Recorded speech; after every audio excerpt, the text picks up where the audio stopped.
Enquanto nós estávamos falando sobre força elétrica e campo elétrico, nós estávamos em uma área do estudo da eletricidade chamada eletrostática, que significa o estudo da eletricidade quando as cargas elétricas elas estão paradas, né? Elas estão estáticas. Né? Então, a mera existência de uma carga elétrica estática, parada, ela gera um campo elétrico no espaço ao seu redor, certo? Era isso que nós estávamos discutindo até agora. Só que o próximo passo no estudo da eletricidade é o estudo da eletrodinâmica, que é quando nós temos cargas em movimento. Tá? E o conceito fundamental na eletrodinâmica, o primeiro conceito que nós vamos ver é o conceito de corrente elétrica. Só que percebam o seguinte, ó, se nós temos qualquer condutor de eletricidade, um fio metálico, por exemplo, os elétrons, que são os portadores de carga que têm liberdade para se movimentar em condutor metálico, eles estão continuamente se movimentando. Só que o movimento deles é completamente aleatório. Tá? Uma corrente elétrica não é um movimento aleatório natural dos elétrons. Uma corrente elétrica, ela se estabelece em um condutor quando eu tenho um movimento ordenado de elétrons em uma determinada direção e em um determinado sentido, certo? Isso que é corrente elétrica, um movimento ordenado dos portadores de carga elétrica, não um movimento aleatório que existe em qualquer material. Em qualquer material, não necessariamente em um condutor, em qualquer pedaço de matéria, você tem os elétrons continuamente se movimentando, mas é um movimento absolutamente aleatório. Né? Nos condutores, os elétrons eles têm liberdade para se movimentar não apenas orbitando o núcleo de um determinado átomo, mas eles podem se movimentar ao longo de vários átomos, né, ao longo do comprimento do material. Então, como nós definimos matematicamente a corrente elétrica, que é esse movimento ordenado das cargas, né, dos portadores de carga, digamos que nós tenhamos um fio qualquer que tem uma determinada área de seção transversal aqui, e se estabelece um movimento ordenado dos elétrons, aqui, que são essas cargas negativas, em uma determinada direção e um determinado sentido. O valor da corrente elétrica média, e a corrente elétrica é chamada de I, a gente usa a letra I minúscula para representar a corrente elétrica, o valor dessa corrente elétrica vai ser simplesmente o total de carga elétrica que passa por uma certa seção transversal do condutor, por uma certa área, né, em um determinado intervalo de tempo, ΔT. Essa é a definição matemática de corrente elétrica. Né? Então, quanto mais carga eu tiver passando por unidade de tempo, por segundo, por exemplo, pela área da seção transversal do condutor, maior é a corrente elétrica. Carga, como nós já discutimos, no SI, ela é representada pela unidade chamada Coulomb, né? Letra C. Tempo é representado no SI por segundo. Então, corrente elétrica é Coulomb por segundo, que nós rebatizamos de ampere. Ampere, letra A maiúscula. Ampere. Essa é a unidade de corrente elétrica no SI. Coulomb por segundo, que é igual a ampere. Uma outra grandeza que nós podemos mensurar aqui é a potência elétrica. A potência elétrica. Potência, definição mais genérica de potência, que não vale apenas aqui no contexto da eletricidade, vale lá no contexto da mecânica também, que é o que vocês aprenderam em física do primeiro ano. O contexto de potência, a definição de potência é quantidade de energia transferida por unidade de tempo. Então, potência é quantidade de energia em um intervalo de tempo. Certo? Então, digamos que eu saiba a potência elétrica de um dispositivo elétrico e eu saiba quanto tempo ele ficou ligado, eu posso calcular a energia consumida através dessa fórmula, né? Se eu isolar essa variação de energia aqui, se eu passar o ΔT que está dividindo para o outro lado, multiplico a potência pelo intervalo de tempo, eu descubro a energia consumida. Aí, se eu sei quanto eu pago por unidade de energia consumida, eu posso calcular o consumo de energia elétrica no mês da minha casa, por exemplo, se eu fizer isso para todos os dispositivos elétricos que eu ligo durante o mês na minha residência. Potência é medida em watts, certo? Potência é medida em watts, no SI. Energia é medida em joules. E tempo é medido em segundo.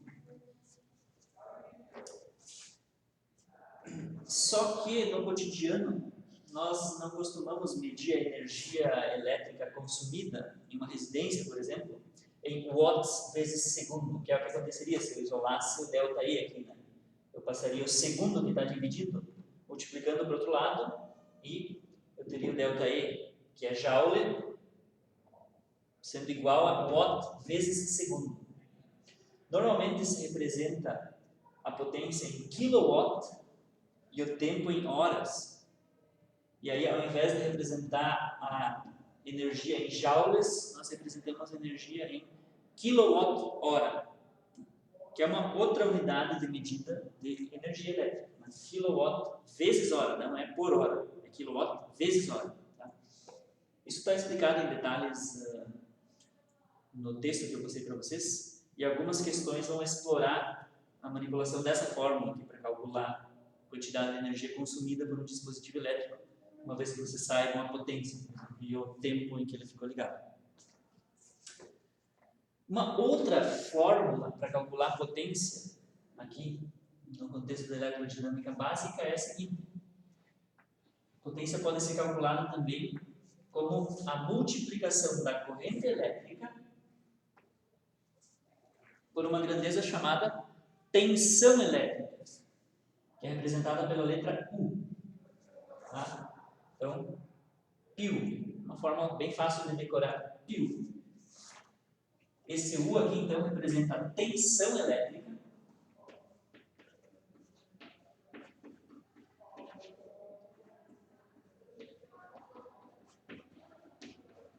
Também chamada de DDP, que é a sigla para diferença de potencial. Diferença de potencial. E essa tensão elétrica, a unidade dela é volt. Volt, com V maiúsculo. A unidade da tensão elétrica no sistema internacional é volt. Então, se nós multiplicarmos volt, que é tensão, por ampere, que é corrente, nós obtemos também a potência em watts. O que significa essa tensão elétrica, que também é chamada de diferença de potencial? Uma corrente elétrica, ela só vai ser estabelecida em condutor se eu tiver uma diferença de potencial elétrico entre dois pontos desse condutor.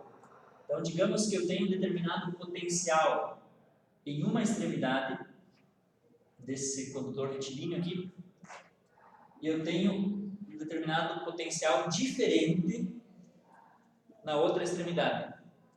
Só se eu tiver esses dois potenciais com valores diferentes, eu vou ter um motivo, as cargas elétricas vão ter um motivo para se movimentar de um lado para o outro.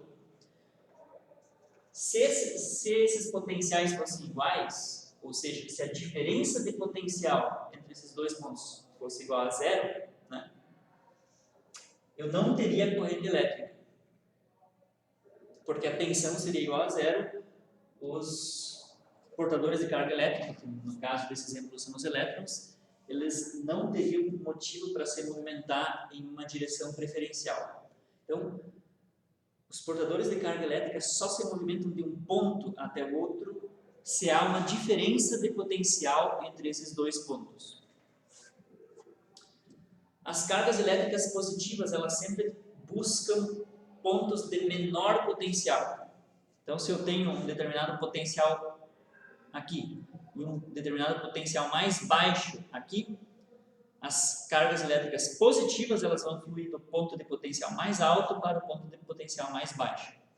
Só que as cargas elétricas negativas elas fazem o contrário. Elas buscam pontos de potencial mais alto. Tá? Então, se eu tenho um ponto de potencial mais alto aqui e um ponto de potencial mais baixo aqui, as cargas negativas, né, como por exemplo os elétrons, vão fluir do ponto de menor potencial para o ponto de maior potencial. Tá? E um último comentário aqui sobre a definição de corrente elétrica é o seguinte: o sentido convencional que nós usamos para a corrente elétrica é o oposto do sentido do movimento dos elétrons. Né? Então, nesse exemplo aqui, os elétrons estão se movimentando nessa direção e nesse sentido. Né? O sentido da corrente, que nós chamamos de sentido convencional, é no sentido oposto.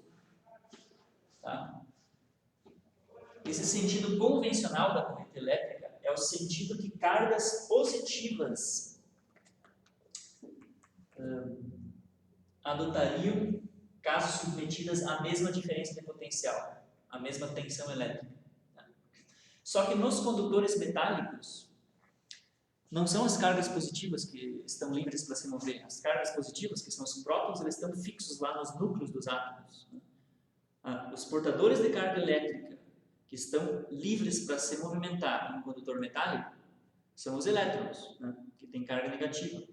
Então, normalmente, nos circuitos do cotidiano, nós temos esse contrassenso, né?